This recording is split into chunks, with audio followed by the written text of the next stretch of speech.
या गोंधळगिरी अंधश्रद्धा पाहिजेच नाही, ते चुकीचं आहे एकदम. त्याला सरकार खतपाणी घालते.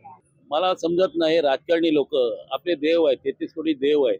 देव असताना कशाला या भोंदूबाबांच्या मागे लागतात आहे.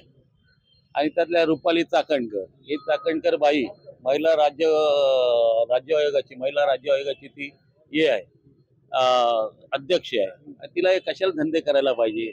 अशाने काय झालंय, महाराष्ट्राची प्रतिमा मलिन झालेली आहे. नाशिक मधील भोंदूबाबा अशोक खरात प्रकरणी अनेक फोटो सध्या समोर येताना पाहायला मिळत आहेत. महिलांचं लैंगिक शोषण केल्याप्रकरणी अशोक खरात याला पोलिसांनी ताब्यात घेतलेलं, त्याला अटक करण्यात आलेली आहे.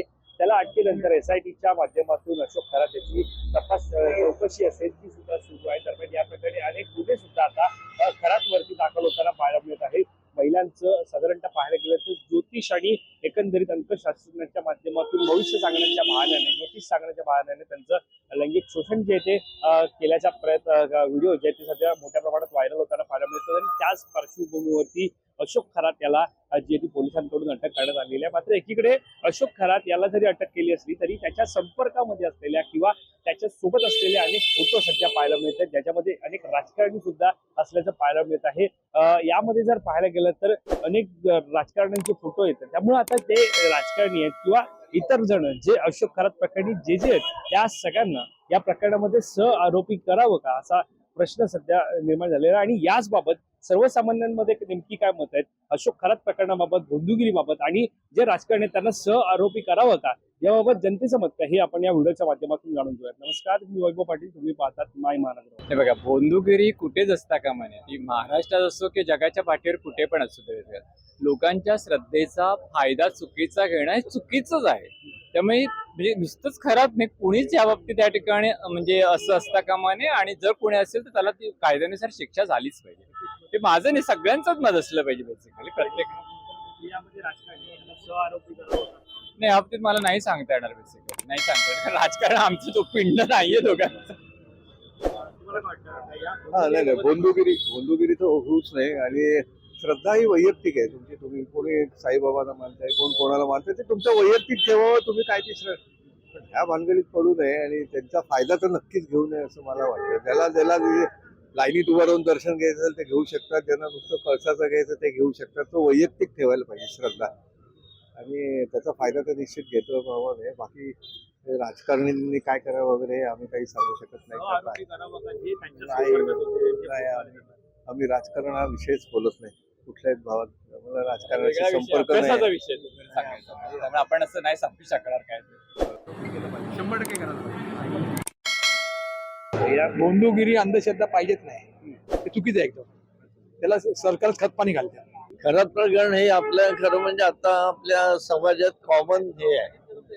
हे फक्त उघडकीस आलं म्हणून आपण म्हणतोय. असे किती बंधुभाव असतील, किती खरात असतील की ज्यांच्या पाठीची लोक सतत जातात, आपला वेळ फुकट घालवतात, संसार मोडतात, सगळं हे करतात. आणि हे कधी बंद पडेल असं काही वाटत नाही. कारण नाहीतर अंधश्रद्धा निर्मूलवाल्यांना कशी कामं मिळणार, त्यांना पण काहीतरी कामं मिळाली पाहिजेत, काहीतरी हे झालं पाहिजे. त्यावेळी तेही त्याच्या मागे लागू शकतात. पण हे जे चाललेलं आहे हे सगळं म्हणजे राजकारणात सगळे राजकारणी याच्यात आहेत, समाजकारणी पण याच्यात आहेत. तर याला कुठेतरी आळा बसला पाहिजे. जे राजकारणी त्या प्रकरणामध्ये त्यांना आरोपी केलं पाहिजे केलंच पाहिजे. त्यांना आरोपी केलं पाहिजे. त्यांच्यावरती गुन्हे दाखल झाले पाहिजेत. कारण नुसतंच इन्क्वायरी केली आणि सोडून दिली असं करून, कारण इतक्या लोकांचे आता परवा केसर कसं आहे, एक ते सोडून 39 जण आहेत. 39 40 जण तर आले ना त्याच्यात. मग 40 जण एवढी लोक जो त्यांच्या मागे रांग लावून त्या खरातच्या घरी जात असतील, ते चुकीचं आहे ना. तुम्ही लोकांना काय आदर्श देणार? आपल्या मुलांना किंवा लोकांना आदर्श काय देणार की तुम्ही जेव्हा समाजात भाषणं करायला उभे राहता चांगल्या चांगल्या सामाजिक कार्याचे, त्यावेळेस तुम्ही हेच त्यांना आदर्श देणार का? हे या गोष्टी फार चुकीच्या आहेत. आणि या चुकीच्या गोष्टीकडे लोक कशी आकर्षित होतात काही कळत नाही. म्हणजे फार वाईट गोष्टी आहेत त्या. अजून पिढीवर याचा काय परिणाम होतो हे पण बघितलं पाहिजे. आणि त्यांचं बघून त्यांचीच मुलं काय वेगवेगळे उद्योग करतायत, तेही त्याच्यात सहभागी होतात, तेही त्याच्यात येतात. त्यामुळे पिढी बरबाद होते, सगळं होतं. याला सगळ्यांनी म्हणजे सरकारनी खरं म्हणजे याच्यात चांगली पावलं उचलली पाहिजेत. अतिशय स्ट्रिक्ट राहिलं पाहिजे. तुमचं पोलीस डिपार्टमेंट वगैरे जे काय आहे त्यांनी योग्य ती ऍक्शन्स घेतल्या पाहिजेत. आणि त्या ऍक्शन्स जोपर्यंत घेत नाहीत तोपर्यंत उगाच या वर्तमानपत्राचा खप, मीडियाचा खप वगैरे हे सगळं चालू राहणार. अशोक खरात म्हणजे ती आजकाल आहे ना ऍक्टिन फाईल आहे ना, तसा विषय झालेला आहे आणि खरोखर हा गंभीर विषय आहे अशोक खरातचा. मला समजत नाही, राजकारणी लोक आपले देव आहेत, 33 कोटी देव आहेत, देव असताना कशाला या भोंदूबाबांच्या मागे लागतात आहे. आणि त्यातल्या रुपाली चाकणकर, ही चाकणकर बाई महिला राज्य आयोगाची ती हे आहे, अध्यक्ष आहे. आणि तिला हे कशाला धंदे करायला पाहिजे. अशाने काय झालंय, महाराष्ट्राची प्रतिमा मलिन झालेली आहे. हा महाराष्ट्र आपला पुरोगामी महाराष्ट्र आहे. फुले, शाहू, आंबेडकर, शिवाजी महाराजांच्या महाराष्ट्रामध्ये अशा घटना घडत आहेत, हे चुकीचं आहे.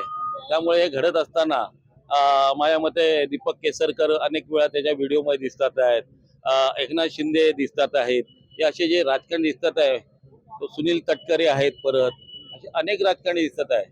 यांच्यावरती रुपाली ताई चाकणकरला काल समन्स गेलेले आहेत पोलिसांकडून, ATS कडून. पण माझ्या मते मी या महाराष्ट्रात आणि या देशाचा नागरिक म्हणून सर्व राजकारण्यांची चौकशी झाली पाहिजे आणि त्यांच्यावरती सहआरोपी करून त्यांच्यावरती गुन्हे दाखल झाले पाहिजे, अशी माझी भावना आहे. हा, पण या बंधुगिरीकडे कसं अरे बंधुगिरी म्हणजे काय माहित आहे काय, बघा हे राजकारणी लोक आहेत ना, हे सर्व आहेत ना, मला वाईट वाटते, हसू पण येते. कारण हे आहेत ना, हे निवडणुका आल्या वगैरे काय झालं की लगेच लिंबू टाचणी वगैरे लावायला या बंधुभावांकडे जातात. यांना समजत नाही, तुमचं आहे ना, तुमची ताकद आहे, समजा तुमच्या निवडून येण्याची क्षमता आहे, तर कशाला बंधुगिरी बाबांकडे जायचं, ते नारळ द्यायला, ते लिंबू द्यायला, ते बकरा द्यायला, कोंबड्या द्यायला कशाला जायचं. हे चुकीचं आहे. या राजकारण्यांनी आता तरी सुधरावं, पण यांना सुधरायला जायचं नाही. पहिलं यांच्यावरती रीतसर गुन्हा दाखल झाला पाहिजे, यांना सहआरोपी केले पाहिजेत, नाहीतर या महाराष्ट्राची आणि अशीच वाट लागत जाईल. कारण का माहिती आहे काय, सध्या महाराष्ट्रामध्ये कायदा सुव्यवस्था ढासळलेली आहे. आपले मुख्यमंत्री आहेत देवेंद्र फडणवीस, त्यांचं कोणतंच लक्ष नाही आहे. अनेक ठिकाणी बलात्कार चालू आहेत, अनेक ठिकाणी खून चालू आहेत, अनेक ठिकाणी लुटमार चालू आहेत. या महाराष्ट्रामध्ये महिला अजिबात हे नाही आहे, सुरक्षित नाही आहे. आणि तुम्हाला एक सांगतो, लाडक्या बहिणी बोलतात हे लोक.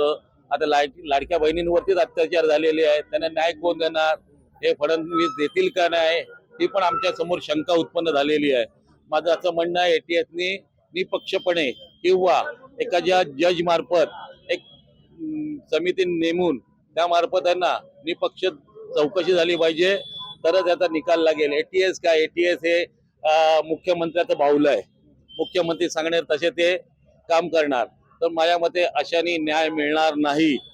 त्यामुळे एक निवृत्त न्यायाधीश किंवा आपला हायकोर्ट न्यायाधीश असून दे किंवा सुप्रीम कोर्ट न्यायाधीश यांच्या मार्फत ही चौकशी झाली पाहिजे, तरच दूध का दूध आणि पाणी का पाणी होऊन जाईल.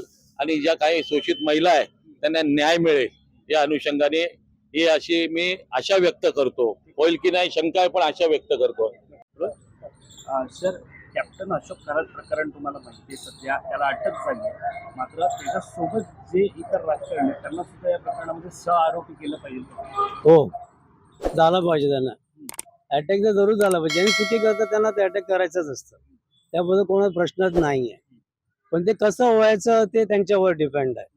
आपण काय बोलून होत नाही, तसं करणारे करतात, पण त्यांचं काय पॉलिटिक्समुळे काय त्यांचा कोण हात पकडू शकत नाही ना.